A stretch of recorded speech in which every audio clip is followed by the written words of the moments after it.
सदैव संदेह करने वाले व्यक्ति के लिए खुशी ना तो इस धरती पर है न ही कहीं और। अपना पराया, ऊंच नीच, मेरा तुम्हारा, यह सब अपने मन से हटा दो और फिर देखो यह सब तुम्हारा है और तुम सबके हो। मनुष्य अपने विश्वास से बनता है, जैसा वो विश्वास करता है वैसा बन जाता है।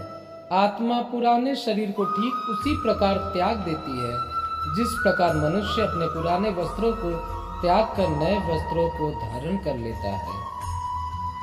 परिवर्तन ही इस दुनिया का नियम है। कल जो किसी और का था आज वो तुम्हारा है एवं कल वो किसी और का होगा। आनंद बस मन की एक अवस्था है जिसका बाहरी दुनिया से कोई लेना देना नहीं है। आपका मन आपका शत्रु भी बन सकता है और मित्र भी बन सकता है। सुख का राज कम इच्छाएं रखने में है। नरक के 4 द्वार हैं: क्रोध, मोह, लोभ और अहंकार। मन चंचल होता है और इसे नियंत्रित करना कठिन है, लेकिन निरंतर अभ्यास से इसे वश में किया जा सकता है। अगर आप अपना लक्ष्य पाने में असफल हो जाते हो तो अपनी रणनीति बदले, लक्ष्य नहीं। अपने कर्म का फल व्यक्ति को ठीक उसी तरह ढूंढ लेता है जैसे कोई बछड़ा हजारों गायों के बीच अपनी मां को ढूंढ लेता है। मैं किसी के भाग्य का निर्माण नहीं करता, न ही किसी के कर्मों का फल देता हूँ। व्यक्ति या जीव के कर्म ही उसके भाग्य का निर्माण करते हैं और उसके अनुसार उनको फल मिलता है। वर्तमान परिस्थिति में तुम्हारा कर्तव्य ही तुम्हारा धर्म है। धर्म युद्ध में जो व्यक्ति धर्म के साथ नहीं खड़ा है उसका मतलब है कि वह अधर्म के साथ दे रहा है। अपने मन को अभ्यास के द्वारा वश में किया जा सकता है।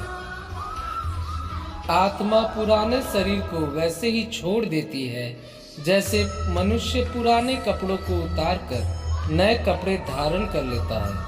संपूर्ण प्राणी अन्न से उत्पन्न होते हैं। अन्न की उत्पत्ति वर्षा से होती है, वर्षा यज्ञ से होती है और यज्ञ सत्कर्मों से उत्पन्न होने वाला है।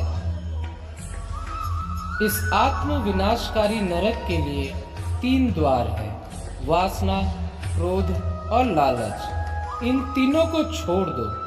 आत्मा को न शस्त्र काट सकते हैं, न आग उसे जला सकती है, न पानी उसे भिगो सकता है, न हवा उसे सुखा सकती है।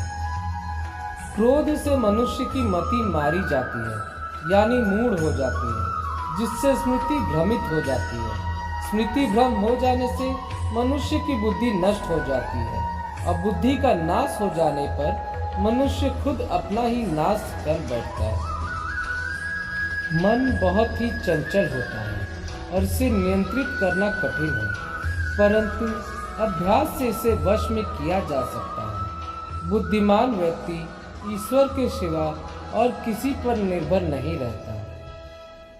न तो यह शरीर तुम्हारा है और न तो तुम इस शरीर के मालिक हो। यह शरीर 5 तत्वों से बना है: आग, जल, वायु, पृथ्वी और आकाश।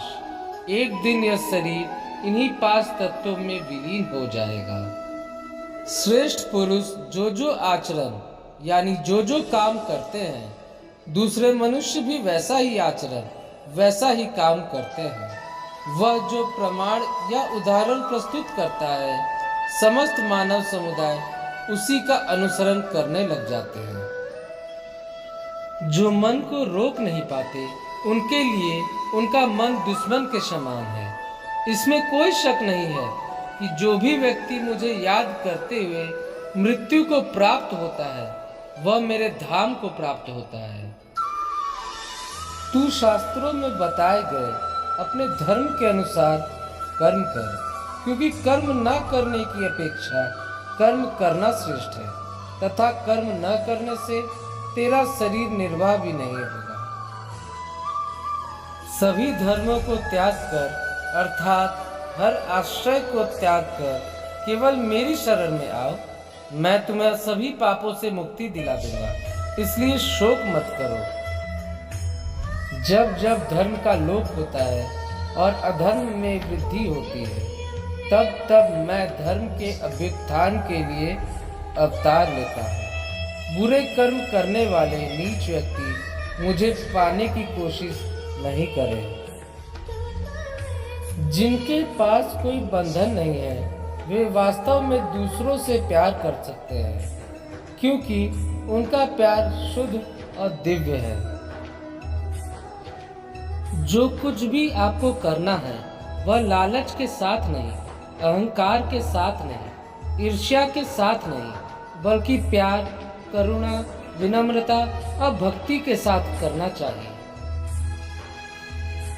जो व्यक्ति जिस भी देवता की पूजा करता है, मैं उसी में उसका विश्वास बढ़ाने लगता हूँ। इंद्रियों से खुशी पहले अमृत की तरह लगती है, लेकिन अंत में जहर के रूप में कड़वा है। मैं ऊष्मा देता हूँ, मैं वर्षा कराता हूँ और रोकता भी हूँ। मैं अमरत्व भी हूँ और मृत्यु भी। हथियारों में मैं गड़गड़ाहट हूँ।